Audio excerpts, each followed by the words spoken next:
మరి ఈ రోజున దేవుడు మన కొరకు సిద్ధపరిచిన వాక్యాన్ని మనం కొద్ది నిమిషాలు ధ్యానం చేద్దాం. పరిశుద్ధ గ్రంథం నుండి 2 సమూయేలు 7వ అధ్యాయము 29వ వచనం అందరం కలిసి చదువుదాం.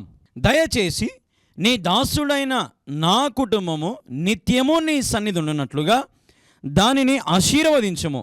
యెహోవా నా ప్రభువా, నీవు సెలవిచ్చి ఉన్నావు, నీ ఆశీర్వాదము నుండి నా కుటుంబము నిత్యము ఆశీర్వదింపబడునుగాక. ఆమేన్, హల్లెలూయా. దేవునికి మహిమ కలుగునుగాక. ప్రియ సహోదరి సహోదరులారా, మరి దేవుడు మనతో మాట్లాడుతూ ఉన్నాడు. శ్రద్ధగా మనం విందాం. ఆత్మ చెప్పు మాటలు చెవిగలవాడు వినుగాక. ఆమేన్, హల్లెలూయా, హల్లెలూయా. ప్రియ సహోదరి సహోదరులారా, మనం చదివినటువంటి వాక్య భాగాన్ని మనం గమనిస్తే ఈరోజున మన ఒక అంశము, నీ కుటుంబము ఆశీర్వదించబడునుగాక. హల్లెలూయా. ఈరోజు మన అంశము, నీ కుటుంబము ఆశీర్వదించబడునుగాక. ఆమేన్, హల్లెలూయా. ఒకసారి 2 చేతులు పైకి చెప్పండి అందరూ, మీరు నాతో కలిసి హల్లెలూయా. దేవునికి మహిమ కలుగునుగాక.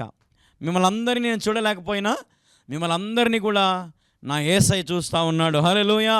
ఈ మాటలు మాట్లాడేటప్పుడు నీ స్వరూపము, నీ ఆలోచన విధానము సమస్తము నా దేవునికి తెలుసు. కాబట్టి శ్రద్ధగా దేవుని వాక్యాన్ని మీరు వినండి, కూర్చోండి, సంతోషంగా దేవుని వాక్యాన్ని ఆలకించండి. ఈరోజు నీ కుటుంబమును దేవుడు ఆశీర్వదించబోతున్నాడు. ఒకరినిద్దరిని కాదు, కుటుంబం మొత్తాన్ని ఈరోజు దేవుడు బహుగా ఆశీర్వదించబోతా ఉన్నాడు. ఆమేన్, హల్లెలూయా. దేవునికి మహిమ కలుగునుగాక. మనం చదివినటువంటి వాక్యాన్ని మనం గమనిస్తే, నీ దాసుడనైన నా కుటుంబము నిత్యము నీ సన్నిధి ఉండునట్లుగా ఆశీర్వదించుము. నా ప్రభువా, నీవు సెలవిచ్చి ఉన్నావు, నీ ఆశీర్వాదము నుండి నా కుటుంబము నిత్యము ఆశీర్వదించబడునుగాక. హల్లెలూయా. ఈ రోజున నువ్వు చేసే ప్రార్థన ఇలాగే ఉండాలి. ఇక్కడ మనం గమనిస్తే, నా ప్రభువా నీవు సెలవిచ్చి ఉన్నావు, ఆయన మాట యందు విశ్వాసం ఉంచాల. దేవుడు ఈరోజు అంటా ఉన్నాడు, నీ కుటుంబము నేను దీవిస్తా. విశ్వసిస్తున్నావా? విశ్వాసం ఉంచావా? నమ్ముతూ ఉన్నావా? నమ్మువానికి సమస్తము సాధ్యమే. హల్లెలూయా. ప్రియ సహోదరి సహోదరులారా, మీకు ఇంకొక మాట చూపిస్తాను, వినండి. ఎఫెసీయులకు రాసిన పత్రిక 5వ అధ్యాయము 10వ వచనం 11వ వచనం చదువుదాం అందరం కలిసి. గనుక ప్రభువుకేది ప్రీతికరమైనదో దానిని పరీక్షించుచు వెలుగు సంబంధుల వలె నడుచుకొనుడి. నిష్ఫలమైన అంధకార క్రియలలో పాలివారై ఉండక వాటిని ఖండించుడి. హల్లెలూయా. ప్రియమైన దేవుని వాళ్ళారా, నీ కుటుంబము ఆశీర్వదించబడాలంటే, వింటున్నారా? మీ కుటుంబము ఆశీర్వదించబడాలంటే దేవునికి ఏది ప్రీతికరమైనదో దానిని పరీక్షించుచు వెలుగు సంబంధుల వలె నడుచుకోండి. ఖచ్చితంగా దేవుడు మిమ్మల్ని దీవిస్తాడు, అప్పుడు ఆశీర్వదిస్తాడు. హల్లెలూయా. దేవునికి మహిమ కలుగునుగాక. ప్రియా దేవుని వారలారా, ప్రియ సహోదరి సహోదరులారా, ఈరోజున నీ కుటుంబం ఆశీర్వదించబడలేదని దిగులు పడద్దు. నీ కుటుంబము నా స్థితి ఇంతేనని దిగులు పడద్దు. ఈ చింతలు ఇంతేనని దిగులు పడద్దు. కోల్పోయిన వాటిని గురించి ఆలోచిస్తూ కూర్చోవాకండి. ఉన్న వాటిని కూడా కోల్పోవాల్సి వస్తుంది, జాగ్రత్త. ఈరోజు ఈ మాటలు వింటున్న సహోదరి సహోదరులారా, ఒక మాట చెప్తా చూడండి. కొమ్మ నుండి రాలిపోయే పువ్వులు మళ్ళీ అతికించచ్చా? అతికించలేం కదా. కానీ ఆ కొమ్మ బలమైన కొమ్మ అయితే ఆ కొమ్మకు మళ్ళీ ఏం కాస్తాయి? పువ్వులు మళ్ళీ కాస్తాయి. హల్లెలూయా, హల్లెలూయా. రోగము, పగ, అప్పు, ఈ 3 లేకుండా ఈ లోకంలో నీ కుటుంబం పూరే గుడిసెలో ఉన్నా ఆ జీవితమే సంతోషకరమైన జీవితం. హల్లెలూయా. ఈరోజున కోల్పోయిన వాటి గురించి ఆలోచన చేయద్దమ్మా ఎవరు కూడా. దేవునిలో నాటుకోండి, దేవునిలో బలపడండి, దేవునిలో చిగురించండి. నువ్వు కోల్పోయినవన్నీ దేవుడు 1000 రెట్లు నీకు అనుగ్రహిస్తాడు. హల్లెలూయా. యోబు జీవితంలో 2 ఆశీర్వాదం మనం చూసాం. యోసేపు జీవితంలో ఆశీర్వాదం, దావీదు జీవితంలో ఆశీర్వాదం. ఈరోజు నీ జీవితంలో కూడా దేవుడు ఘనంగా నేను ఆశీర్వదించబోతా ఉన్నాడు. ప్రియా సహోదరి సహోదరులారా, ఈ రోజున నీ కుటుంబం ఆశీర్వదించబడాలంటే దేవునికి ప్రీతికరమైనది ఏదో పరీక్షించి వెలుగు సంబంధుల వలె నడుచుకోండి. అప్పుడు దేవుడు మిమ్మల్ని దీవిస్తాడు, ఆశీర్వదిస్తాడు. ఈరోజు చాలామంది వెలుగు సంబంధుల వల్లే ఉండట్లేదు కుటుంబాలలో. కదా. తల్లి వంట రూమ్లో, భర్త ఆఫీస్లో కానీ, బయట త్రాగుబోతనం కానీ, చెడు స్నేహితులు కానీ, కదా మనం చూస్తూ ఉంటాం. చెట్టుకొకరు పుట్టుకొకరు అంటారు. ఈరోజు కుటుంబాలు ఉన్నాయి. అంతెందుకు, ఇప్పుడు ఉదాహరణకి మీరు టీవీలో వాక్యం చూస్తూ ఉన్నారు. మీ భర్తని మీతో పాటు కూర్చొని వాక్యం వింటున్నాడా? మీ పిల్లలు మీతో పాటు కూర్చొని వాక్యం వింటున్నారా? మీ కుమార్తెలు కదా, ఏదో ఒక సాకు, మనం చదువుకోవాలనో, లేదంటే సెల్లులో పని ఉందనో, బయట ఫ్రెండ్స్ వచ్చారనో, డ్యూటీ ఉందనో, అదనో ఇదనో ఏదో ఒక సాకు పెట్టి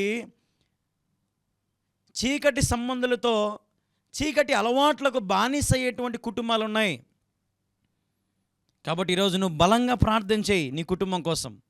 నీ కుటుంబం ఆశీర్వదించబడుతుంది, తిరిగి కట్టబడుతుంది.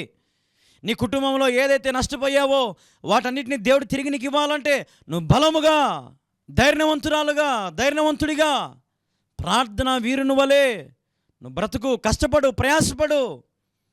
ప్రార్థనలో నీ కుటుంబాన్ని కట్టుకో. ఉపవాస ప్రార్థనతో నీ కుటుంబాన్ని కట్టుకో. నీ పిల్లలు చెడిపోతున్నారో వారి కొరకు ప్రార్థన చేయి. నీ భర్త చెడిపోతున్నా ప్రార్థన చేయి. దేవుడు కడతాడు ఖచ్చితంగా. నీ కుటుంబము నిత్యము ఆశీర్వదించబడునుగాక. హల్లెలూయా. ఈరోజు దేవుడు సెలవిస్తూ ఉన్నాడు నా ద్వారా. ఈ సమయంలో దేవుని యొక్క మహాశక్తిని నీ మీద, నీ కుటుంబం మీద ఆయన కుమ్మరించబోతా ఉన్నాడు.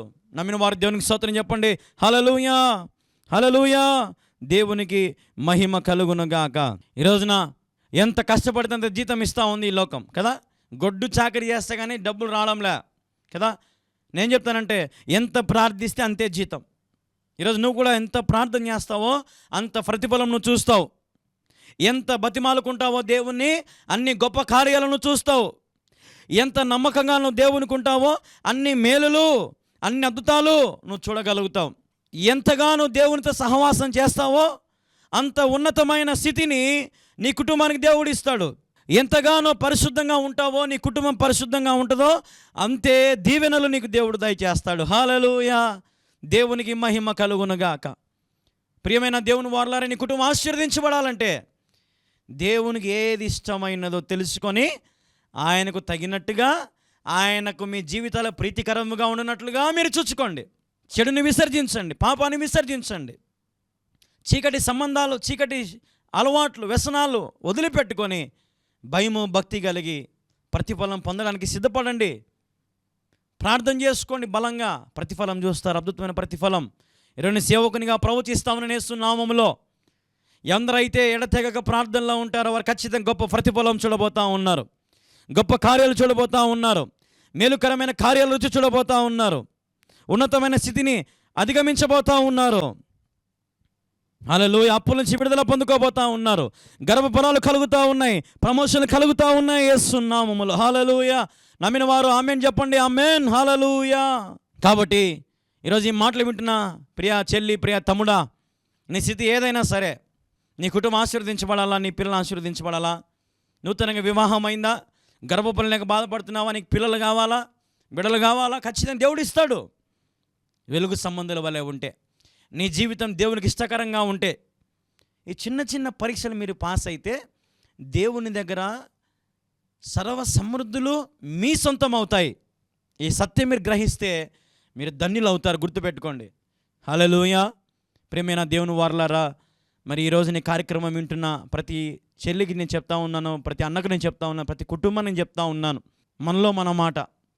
మీ కుటుంబం ఆశీర్వదించబడాలంటే మీ కుటుంబం అంతా దేవుని సన్నిధికి నడిపించుకోండి. ఒక కాపరి కింద ఉండండి, దీవించబడతారు. వాక్య ప్రకారంగా జీవించండి. మంచి సంఘము చూసుకోండి. చెడ్డ బోధలు, అబద్ధ బోధకులు ఉండే చోటికి వెళ్ళొద్దు దయచేసి. సత్యమైన బోధ, చక్కని బోధ, ఉండేది ఉన్నట్టుగా మాట్లాడే సేవకులు ఇంకా ఉన్నారు చాలామంది. వెతకండి, వారి సంఘాలకు వెళ్ళండి. ఎంత దూరమైనా 100 కిలోమీటర్ ప్రయాణం చేసి వెళ్ళండి. ఒక సేవకుడు ఉన్నాడు. ఆ సేవకుని వాక్యం అంటే నాకు చాలా ఇష్టం. నేను ప్రతి సంవత్సరము దాదాపుగా 500 కిలోమీటర్లు ప్రయాణం చేసి నన్ను చూస్తే చాలామంది గుర్తుపడతారని ఒక మాస్క్ పెట్టుకొని పోతానండి. నేను 3 రోజులు సభలకు వెళ్ళేసి వస్తాను. నేను వాక్యం వినడానికి పోతూ ఉంటాను. నేను కూడా ఎందుకు ఈ మాట చెప్తున్నానంటే, సత్యాన్ని మనం అవలంబించుకోవాలి. ఓన్లీ ప్రకటించడమే కాదు, వినడం కూడా నేర్చుకోవాలా. నేను ఎంతమంది బోధకుల వాక్యాలు వింటారు అనుకున్నారు? ఎన్ని బుక్కులు చదువుతాను అనుకుంటున్నారు? ఈ రోజున నేను పరిశుద్ధ గ్రంథం 20 సార్లు చదవగలిగాను. ఈరోజున దేవుని వారలారా, నా కుటుంబం ఆశీర్వదించబడుతుందంటే ఆత్మీయంగా, ఆర్థికంగా కాదు, ఆత్మీయంగా ధనము నమ్ముకోలేదు. మీకు ఎన్నోసార్లు చెప్పాను, ఆత్మీయంగా నా కుటుంబం ఈరోజు ఆశీర్వదించబడతా ఉంది. నా తల్లిదండ్రులు, నా కుటుంబం, నా అన్న, నా వదిన, మరి మా కుటుంబం అంతా దేవుని సేవలో ప్రయాసపడతా ఉన్నాం. నా భార్య, అందరం కూడా ప్రయాసపడతా ఉన్నాం. ప్రియా దేవుని వారలారా, ఈ రోజున మీరు కూడా ప్రయాసపడండి, ప్రార్థన చేసుకోండి, ప్రార్థనా జీవితం కలిగి బ్రతకండి, యథార్థంగా ఉండండి, నమ్మకంగా ఉండండి, ఉన్న దాంట్లో నమ్మకంగా ఉండండి, సమృద్ధితో, సంతోషంతో, ఆనందంతో ఉండండి. లేని వాటి కొరకు ఆశించద్దు, గాల్లో మెడలు కట్టద్దు, మంచమున్న కాడికి కాలు చాపుకోండి, అత్యాశలకు వెళ్ళొద్దు. ప్రభు మీద విశ్వాసం ఉంచండి, నమ్మకం ఉంచండి. ఇందని చెప్పినట్టుగా నమ్ముటి నీ వలన అయితే నమ్మువానికి సమస్తము సాధ్యమే.